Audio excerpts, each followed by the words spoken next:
Кыргызстанда азыркы учурда шайлоочулардын тизмесине киргизилбеген. Сейчас в Кыргызстане 344 тысячи граждан, которые не предоставили биометрические данные и не включены в список избирателей. Поэтому мы предоставили удобные условия для избирателей. Мобильные автобусы работают во всех регионах.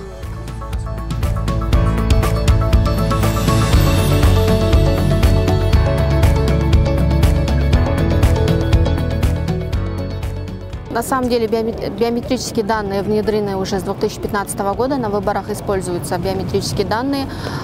Все биометрические данные они находятся в сохранности, полностью обеспечивается безопасность данных, не только биометрических, но и персональных данных граждан. За все эти годы, в которых применяются биометрические данные, при проведении выборов или при идентификации наших избирателей, или же при документировании, никаких фактов утечки данных не было, поскольку обеспечиваются все меры безопасности по всем международным стандартам и с использованием современных технологий защиты.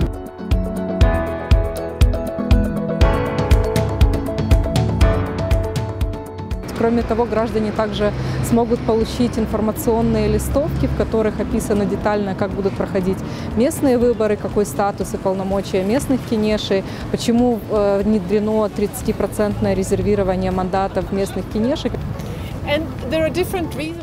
Причины, по которым люди до сих пор не сдали свои биоданные, могут быть различными. Кто-то уехал на заработки, кто-то занят по работе. Допустим, мы сейчас поговорили с одним из граждан, который сдает свои биометрические данные.